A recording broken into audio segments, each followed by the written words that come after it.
अस्सलाम वालेकुम जी, क्या हाल है आपके। मैं हूं हसनैन अब्बासी और आप देख रहे हैं मेरा YouTube channel current affairs with Hasnain. आज हम जिस चीज़ पर बात करेंगे वो बड़ी इंपॉर्टेंट है और मसला ये है कि जब भी एक गवर्नमेंट आती है तो उसकी पहला टारगेट या पहली कोशिश ये होती है कि वो IMF से बेल आउट पैकेज ले ले, क्योंकि हमारे माशी हालात इतने ख़राब हैं कि हमारी इकॉनमी IMF के पैकेज के बगैर रन ही नहीं की जा सकती। तो हर हुकूमत आते साथ ही पहले IMF के पास जाती है, वहाँ से पैकेज पास करवाती है और फिर आकर हुकूमत करती है। लेकिन साथ ही साथ जो अपोजिशन होती है वो क्या करती है, वो कहती है कि ये आते साथ ही इन्होंने स्टेट बैंक और मुल्क की इकॉनमी जो है वो IMF के हवाले कर दिया है। अच्छा, ये इल्ज़ामात तो ये लोग लगाते हैं एक दूसरे के ऊपर, लेकिन करते सारे यही हैं। चाहे वो पीपल्स पार्टी हो तो वो भी यही करेगी आते साथ IMF के पास, अगर वो PMLN है तो वो भी यही करेगी, और PTI जो इस चीज़ की निगेशन कर रही थी कि हम IMF और वर्ल्ड बैंक से जान छुड़वाएंगे, तो उन्होंने भी एक साल तो कंट्रोल किया, बल्कि वो कंट्रोल से बाहर निकल गया काम, और आखिर वो फिर दोबारा IMF के पास ही गए, क्योंकि उसके बगैर हमारी इकॉनमी रन हो ही नहीं सकती। इतने हालात ख़राब कर चुके हैं ये लोग। अब हमने समझना ये है कि जो मॉनेटरी पॉलिसी होती है वो होती क्या है। मॉनेटरी पॉलिसी से पहले कि जो IMF का इदारा है वो ये कहता है कि हम आपको पर्टिकुलरली ख़ास तौर पे पाकिस्तान के केस में वो ये कहते हैं कि आप अपनी मॉनेटरी पॉलिसी हमारे हवाले कर दें, हम उसको मैनेज करेंगे और फिर हम आपको फ़ंड दे देंगे। वो फ़ंड नहीं होगा बल्कि आपको लोन दे देंगे। तो मॉनेटरी पॉलिसी हम ये समझेंगे कि वो IMF जो है वो क्यों कहता है कि मॉनेटरी पॉलिसी हमारे हवाले करें, और उससे पहले ये कि मॉनेटरी पॉलिसी होती क्या है। क्या मॉनेटरी पॉलिसी के अंदर ऐसा होता है कि IMF ऐसे ही हुकूमत उनके पास जाती है तो वो कहते हैं नहीं, पहले आप मॉनेटरी पॉलिसी हमारे हवाले करें, और इस केस में भी जो अब भी वो गए हैं तो वो कह रहे हैं मॉनेटरी पॉलिसी हमारे हवाले करें, और फिर वो क्यों ये इस चीज़ की डिमांड करते हैं। तो मैं आज आपको समझाऊंगा कि what is monetary policy.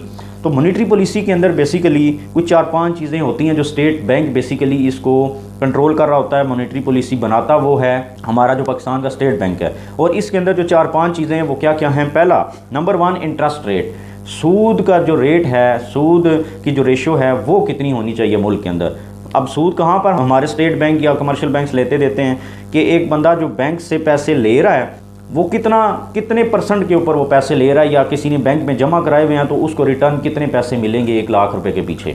For example, monetary policy के अंदर स्टेट बैंक ये डिसाइड करता है कि अगर एक इन्वेस्टर या कोई भी बंदा बैंक से पैसे लेता है लाख रुपए, तो वो लाख के पीछे 10,000 साथ रिटर्न भी करेगा। तो ये वो कहते हैं कि इंटरेस्ट रेट। जब आप IMF के पास जाते हैं तो वो ऐसी पॉलिसी बनाते हैं कि ये हमारे शिकंजे में फंस जाएं, अब यहाँ से बाहर ना निकल सकें। वो कहते हैं आप इंटरेस्ट रेट को बढ़ा दें।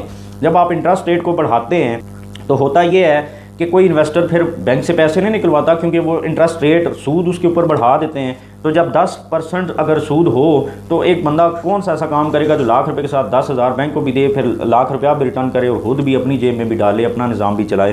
तो जब इंटरेस्ट रेट हाई हो जाता है तो फिर क्या होता है कि इन्वेस्टर जो है बैंक से पैसे नहीं लेते और कारोबार रुक जाता है। वो इन्वेस्ट नहीं करते, कारोबार रुकता है, अनएम्प्लॉयमेंट आ जाती है और गुर्बत फैलती है। नंबर 2 जो मॉनेटरी पॉलिसी के अंदर होता है वो होता है इन्फ्लेशन रेट, आपकी महंगाई का रेट।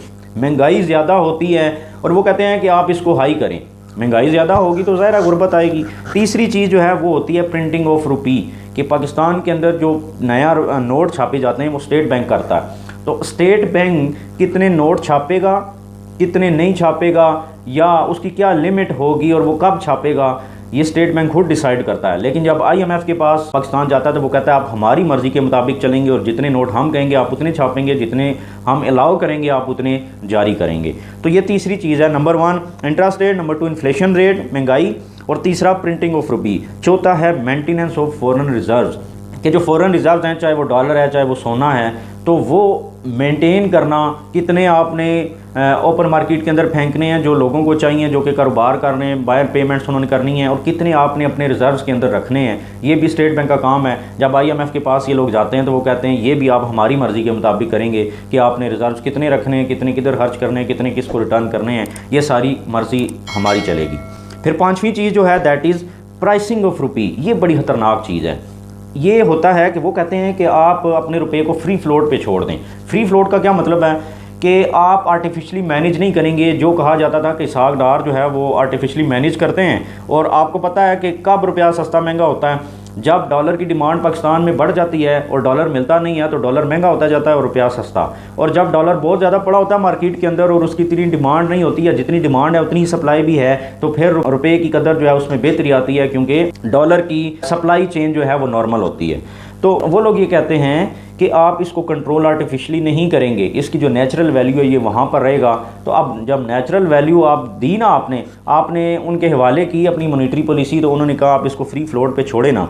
तो वो नून लीग 2018 में जब 100 बल्कि इसहाक डार जब गए तो 110 पे था, फिर शाहिदा खान और मिफ्ता इस्माइल आए तो 127 पे पहुंचा, फिर साथ ही जब इंटरिम गवर्नमेंट आई तो 137 पे पहुंचा, और जब पीटीआई गई दोबारा IMF के पास तो उन्होंने कहा आपने इसको खुद नहीं मैनेज करना। जब उन्होंने खुद मैनेज करने से इनको रोका तो वो आज 210 रुपये पे पहुँच चुका है। तो ये इस तरीके से अब इसके नुकसानात देखें, जितने पैसे आपने IMF से लिए और आपने मॉनेटरी पॉलिसी उनके हवाले कर दी, जब आपका रुपया इतना ज़्यादा डिवैल्यू हो गया तो जितना आपने कर्ज लिया इससे डबल तो आपके ऊपर मज़ीद कर्ज चढ़ गया।